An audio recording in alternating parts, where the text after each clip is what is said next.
Now over to South Africa, where counting is underway at the National Resource Centre in Pretoria as it finalizes its local government elections. So far, the organization has counted around 55% of votes and will continue to work through the night. The ruling ANC's popularity appears to be in the lead, with 46.6% of the vote nationally. However, many of the major metropolitan municipalities still have to have their votes counted.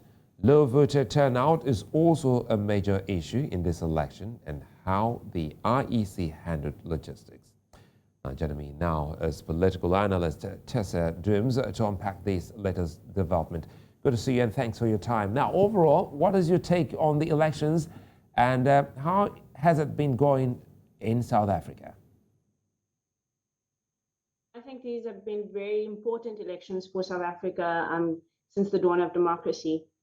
There are a few key things that we definitely know for sure. The first is that we are going to have the lowest voter turnout that we've had since we started voting in a democratic era.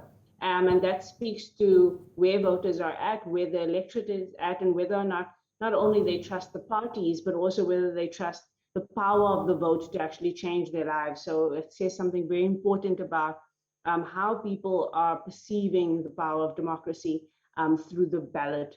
But the second thing that we also know is that there are a large number of smaller parties, independent candidates that are contesting for the first time or contesting in ways that are really more meaningful than ever before. We are seeing that the dominance of the big parties and the traditional parties is being challenged.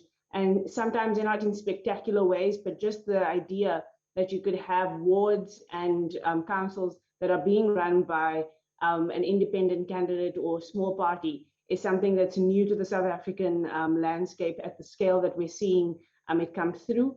And I think we're definitely going to see a dip in the majority party, ANC, in their overall national reach this year, which really says something about the electorate being a lot more thoughtful about how it is that they're going to challenge parties to do better. You know, Tessa, that's a big one there for the ANC, knowing full well that, leading to this election, there's been a whole lot of internal, problems within the ANC, with the Secretary General looking at what is also happening with the former South African president. So tell us here, the coalition politics are likely to be a big deal, isn't it?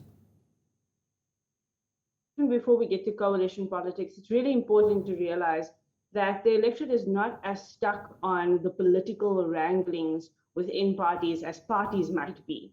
And I think a lot of what we're seeing in terms of how voters are engaging or disengaging is about the fact that the big parties did try to run brand exercises with their national leaders, as opposed to very kind of immediate local engagement, where the party representatives and the candidates were actually the face of those elections and the ones who were going to the electorate asking for those votes. And I think that's a lesson that they're going to have to learn as parties, is that your internal politics can't spill out into the streets because people care about whether their lights and their water will work and whether there'll be accountability.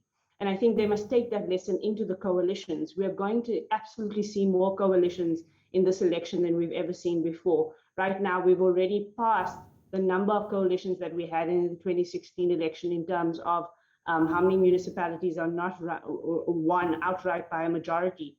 And so again, we're going to have to see the political parties being able to put the interest of the voter before their own internal party politics and their own internal party interests, and make sure that they get a mandate from the voter about the issues on which they should coalesce rather than the personalities with whom they should coalesce.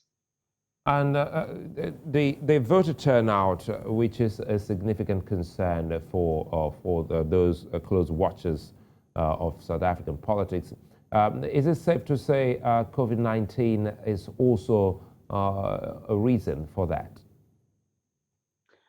There are two ways in which COVID has played a role in this. I think the IEC were very concerned about their own readiness to host this election in a safe way, in a credible way. And so we saw the IEC go to court to ask for postponement of the elections. That was then denied, and that gave them a much shorter runtime and leadway into this election. And so things like voter registration to bring in new voters, we weren't able to do as much this year as we are normally able to do, and that would have affected voter turnout. But I do think that there are people who would have concerns about health and safety and thinking about long queues. And I don't know that enough was communicated about the ways in which the safety protocols would be different in this election than before. There's a communications issue that's not only about the logistics of the election, but also broader voter education that I think the IEC will need to address. Voters need to understand what that process is going to look like for them so that they can feel comfortable to come to the station. And when they get there, they should not be turned away. They should not find that they're in the wrong place or at the wrong time, and they should be given the best opportunity to exercise their franchise vote. Chester Dooms, international political analyst, many thanks for your time.